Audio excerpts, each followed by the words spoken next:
Tonight on Gravitas, our top story is about Russia. It's about Russia's new ballistic missile. They are calling it the Oreshnik. On Thursday, Russia launched a nuclear-capable ballistic missile into Ukraine, a weapon that the Pentagon has called experimental. It was launched by Russia not just as a response to Ukraine's NATO-backed long-range strikes. You see, it was also a message, a warning to the West.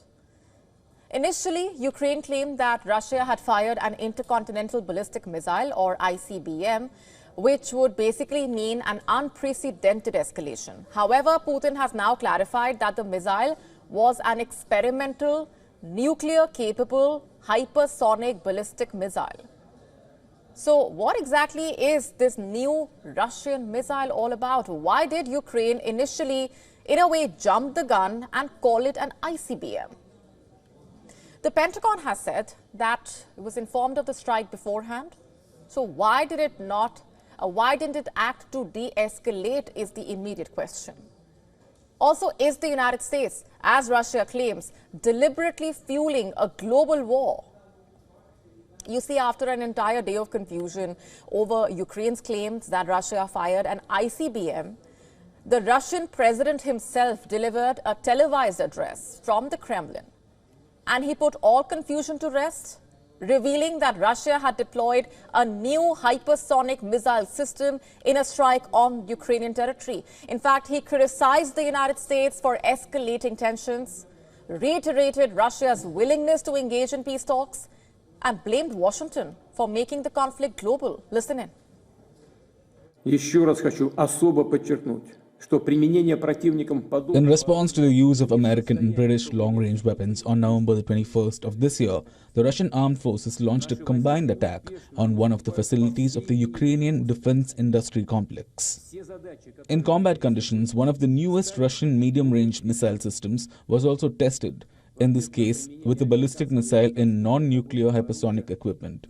Our missile men called it Oreshnik. The tests were successful. The goal of the launch was achieved.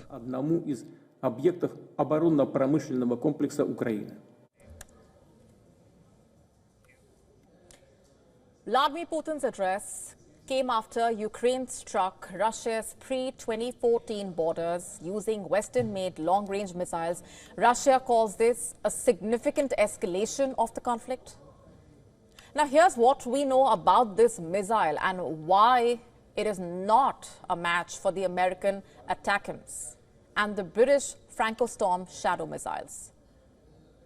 Like we said, it's called Oreshnik. Putin has said it is a hypersonic ballistic missile. He said it traveled at 10 times the speed of sound, and so it could not be intercepted. According to reports, in fact, it has a range of 5,000 kilometers, that's 3,100 miles, which basically means it has a range allowing Russia to strike most of Europe and the west coast of the United States of America. It appears to have multiple independently targetable re-entry vehicles, which means separate warheads able to hit different targets. The missile is part of Russia's new generation of medium-range weapons.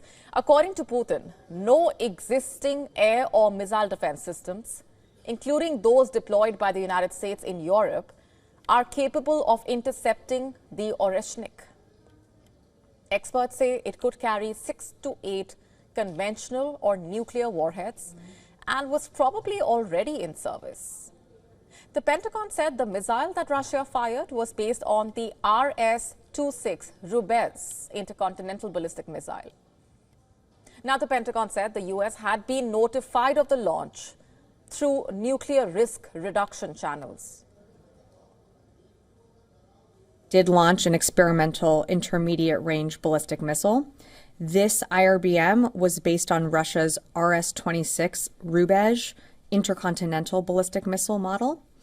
In terms of notifications to the United States was pre-notified briefly before the launch through nuclear risk reduction channels. For more, I'd refer you to state on that. And I think your third question was on our reaction to Putin's comments. I mean, we've seen this type of dangerous, reckless rhetoric before from President Putin. What we're focused on is continuing to support Ukraine with what it needs. Ukraine, as you know, has been successful in continuing to push back against Russian aggression. We just rolled out another $275 million package yesterday. You're going to see more packages continue in the weeks and months ahead left of this administration. So that's what we're really focused on. Of course, we're going to take seriously the rhetoric coming out of Russia, but our focus remains on arming Ukraine and supporting Ukraine what it needs. The Pentagon's admission that it was informed beforehand but took no visible action to de-escalate raises even more questions.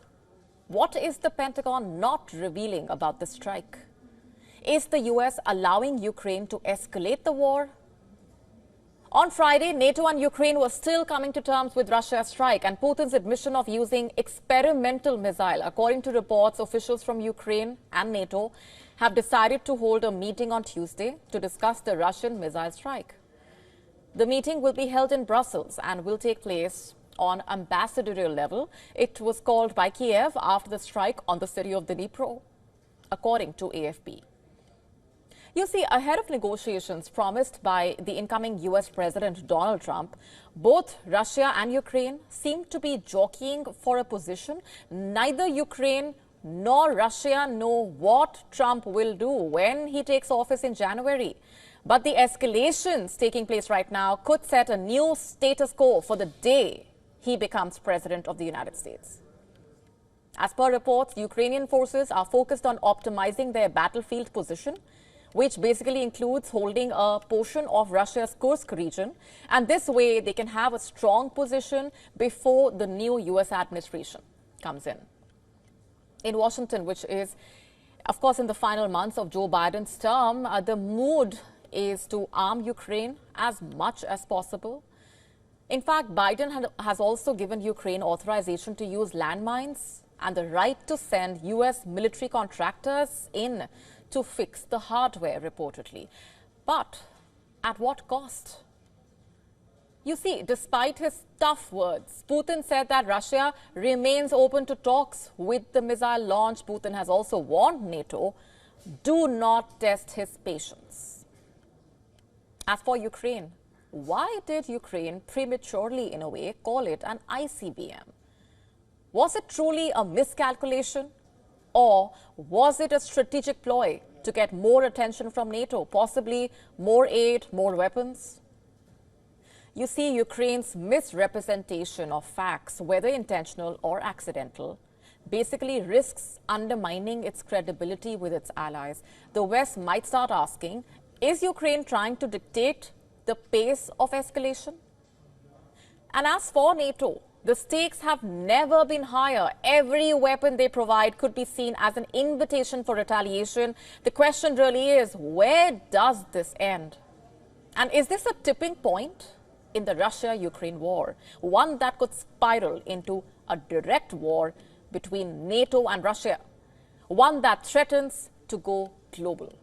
We will, of course, be watching the developments very closely, and we will be asking the tough questions.